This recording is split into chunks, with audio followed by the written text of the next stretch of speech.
സത്യത്തിൽ ഈ ബീഫ് എന്ന് പറയുന്നത് കൗ മീറ്റാണ്, പശു ഇറച്ചി അല്ലെങ്കിൽ കാളയുടെ ഇറച്ചി എന്നുള്ളതാണ്.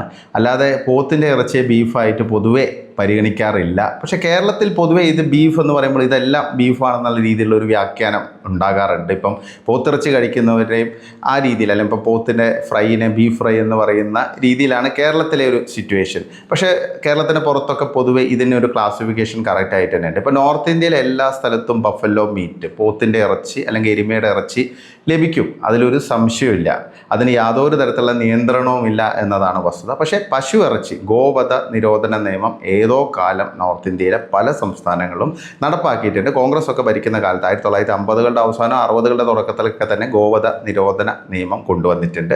സാംസ്കാരികമായിട്ടും മതപരമായിട്ടും ആ രീതിയിൽ പശു ഇറച്ചി കഴിക്കുന്ന ഒരു സമ്പ്രദായം ആ നാട്ടിലില്ല. അതൊരു പാപമായിട്ട് കാണുന്ന ഒരു സിറ്റുവേഷനാണ്. അവിടെ വരുന്ന ബഹുഭൂരിഭാഗം ജനങ്ങൾക്കും ആ ഒരു ചിന്തയും ബോധവുമാണ്. അതിൻ്റെ ഭാഗമായിട്ടാണ് കോൺഗ്രസ് സർക്കാരുകൾ ഉൾപ്പെടെ ഇത്തരം നിയമങ്ങൾ കൊണ്ടുവന്നത്. പക്ഷേ അങ്ങനെയാണെങ്കിൽ പോലും ഉത്തരേന്ത്യയിൽ എവിടെയും പോത്തിറച്ചിക്ക്, ബഫല്ലോ മീറ്റിന് നിയന്ത്രണമില്ല. അത് കഴിക്കുന്നവരുണ്ടോ എന്നുള്ളത് ചോദ്യം. അപ്പോൾ മുസ്ലിം വിഭാഗക്കാരൊക്കെ ആയിരിക്കും കൂടുതലായിട്ട് കഴിക്കുക, അല്ലാത്തവരുണ്ട്, ഇല്ല എന്ന് പറയുന്നില്ല, നമുക്കൊരിക്കലും ജനറലൈസ് ചെയ്യാൻ സാധിക്കില്ല. പക്ഷേ ഈ പറയുന്ന ബഫല്ലോ മീറ്റിന് യാതൊരു തരത്തിലുള്ള ഒരു നിയന്ത്രണവും നോർത്ത് ഇന്ത്യയിലില്ല. പിന്നെ ഇവിടെ ഇന്ത്യയിൽ നിന്ന് നടക്കുന്ന എക്സ്പോർട്ട്, ഇപ്പോൾ ഇവിടെ കേരളത്തിൽ അടിച്ചു വിടുന്നത് അത് പശു ഇറച്ചിയാണ് എക്സ്പോർട്ട് ചെയ്യുന്നത്, കൗ മീറ്റ് എക്സ്പോർട്ട് ചെയ്യുന്നത്, ബീഫ് എക്സ്പോർട്ട് ചെയ്യുന്നതിൽ ഇന്ത്യയാണ് മുന്നിൽ. BJP-ക്കാർക്കൊക്കെ ഇതിൽ വലിയ റോളുണ്ട്. BJP അനുഭാവികളും നേതാക്കളുമായ പല ആളുകൾക്കും വലിയ ഫാക്ടറികളുണ്ട്, എക്സ്പോർട്ടിംഗ് നെറ്റ്വർക്ക് ഉണ്ടെന്നൊക്കെയാണ് പറഞ്ഞത്. പക്ഷേ ഇന്ത്യയുടെ നിയമം പ്രകാരം ഫോറിൻ എക്സ്പോർട്ട് റെഗുലേഷനൊക്കെ അനുസരിച്ച് ഒരിക്കലും ഈ പറയുന്ന കൗ മീറ്റ് ഇന്ത്യയിൽ നിന്ന് എക്സ്പോർട്ട് ചെയ്യാൻ പറ്റില്ല. അത് ക്രിമിനൽ കുറ്റമാണ്. കൃത്യമായിട്ട് തന്നെ നിങ്ങൾക്കത് വെരിഫൈ ചെയ്താൽ മനസ്സിലാകാൻ സാധിക്കും. പക്ഷേ ബഫല്ലോ മീറ്റ് വലിയ തോതിൽ ഇന്ത്യയിൽ നിന്ന് കയറ്റുമതി ചെയ്യുന്നുണ്ട്. ഈ ലോകത്തെ തന്നെ ബഫല്ലോ മീറ്റ് കയറ്റുമതി ചെയ്യുന്ന ഏറ്റവും കൂടുതൽ മുന്നിൽ നിൽക്കുന്ന രാഷ്ട്രങ്ങളിലൊന്നാണ് ഇന്ത്യ. കേരളത്തിൽ ഈ ഇൻഫ്ലുവൻസേഴ്സ്, അതുകൂടാതെ മീഡിയ, ഇവരാണ് ഇത് കുത്തിത്തിരിപ്പ് കൂടുതലായിട്ട് ഉണ്ടാക്കുന്നത്.